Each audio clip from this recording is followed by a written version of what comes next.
والشكر لله وللناس والصلاة والسلام على رسول الكريم وعلى آله وأصحابه أجمعين.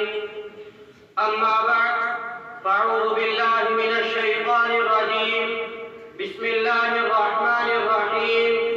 لولا ينهاهم الربانيون والأحبار عن قولهم الإثم وأكلهم السحت لبئس ما كانوا يعملون. قال النبي صلى الله عليه وسلم: إن العلماء ورثة الأنبياء وإن الأنبياء لم يورثوا دينارا ولا درهما وإنما ورثوا العلم. صدق الله العظيم وصدق رسوله النبي الكريم. میرے محترم اساتذہ کرام اور میرے ہم مکتب ساتھیوں، السلام علیکم ورحمۃ اللہ وبرکاتہ. آج مجھے جس موضوع پر لفظ کرنے کا موقع دیا گیا ہے وہ ہے علماء ربانیین کی نشانیاں. ربانیین کا لغت کے اندر معنی اللہ والے، رب والے. مفسرین نے اس کے مختلف معنی بیان کیے ہیں. حضرت علی، حضرت ابن عباس، حضرت حسن رضی اللہ عنہ نے اس کا معنی نقل کیا: کونوا فقہاء وعلماء.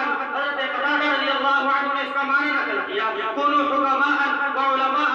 حضرت سعید بن جبیر رضی اللہ عنہ نے اس کا معنی نقل کیا: العالم الذي يعمل بعلمه. حکیم الامت نے اس کا معنی نقل کیا: وہ علماء جو خود بھی عمل کرے، دوسروں کو بھی عمل پر ڈالے. صاحب انوار البیان نے لکھا: وہ علماء جو علم کے ساتھ ساتھ عبادت کے اندر زیادہ مشغول رہنے والے ہو. احبار وہ علماء جو علم کے اندر زیادہ مشغول ہو. ابن کثیر نے لکھا کہ وہ علماء جو صاحب اقتدار بھی ہو.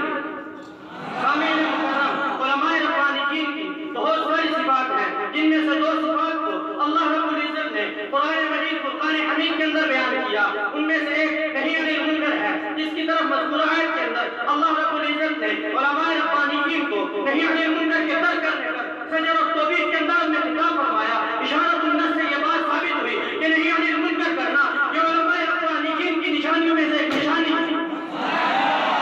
دوسری صفت اللہ رب العزت کی خشیت ہے، جس کی طرف انما یخشی اللہ من عبادہ العلماء. صراحت اقبال ہے، صراحت ابھی نہیں. اللہ رب العزت حسن فرما رہے ہیں کہ یہی وہ لوگ ہیں جو اللہ سے ڈرتے ہیں. اور علم نافع کی تعریف بھی یہی کی گئی کہ جیسے جیسے علم بڑھتا جائے ایسے ایسے اللہ کا تقویٰ اور خشیت بھی بڑھتی چلی جائے. نبی علیہ السلام کا فرمان ہے، مشکاۃ شریف کی روایت ہے: العلم علمان وعلم فی القلب فذلک علم نافع وعلم علی اللسان فذلک حجۃ اللہ علی ابن آدم. سامعین مکرم، بعض صفات کی طرف نبی علیہ السلام نے توجہ دی. ان میں سے ایک صفت استغناء عن الخلق ہے. نبی علیہ السلام کا فرمان: نعم الرجل الفقیہ فی الدین ان احتیج الیہ نفع وان استغنی عنہ اغنى نفسه.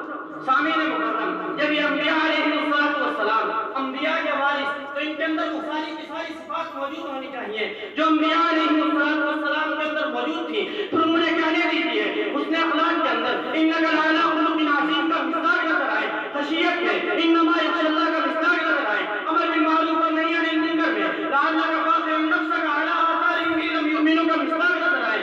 قیام اللیل کے اندر قم اللیل الا قلیلا پر عمل کرتے ہوئے نظر آئے. تواضع اور عاجزی میں لا تصاعد خدک للناس ولا تمشی فی الارض مرحا کے حکم کو انجام دیتے ہوئے نظر آئے. علم کی حرص میں منہومان لا یشکعن منہوم فی العلم لا یشعرون کا مصداق نظر آئے. استغناء عن الخلق میں وان استغنی عنہ واغنى نفسہ کو اپنی زندگی کے اندر دکھاتے ہوئے نظر آئے. سامعین مکرم، جب یہ انبیاء علیہ السلام کے وارث ہیں تو ان کے اندر وہ ساری کی ساری صفات موجود ہونی چاہیے جو انبیاء علیہ السلام کے اندر موجود تھی. اسلامی تاریخ کے اندر جب میں اسلامی تاریخ کا مطالعہ کرتا ہوں تو مجھے علماء ربانیین کا علی وجہ الاتم مصداق علماء دیوبند نظر آتے ہیں. جب میں تصوف کے میدان میں نظر دوڑاتا ہوں تو مجھے حکیم الامت اشرف علی تھانوی رحمہ اللہ مسلمانوں کے دلوں کا تزکیہ کرتے ہوئے نظر آتے ہیں. تو جب میں سیاست کے میدان میں نظر دوڑاتا ہوں تو مولانا مدنی رحمہ اللہ مجھے انگریز سے ٹکراتے ہوئے نظر آتے ہیں.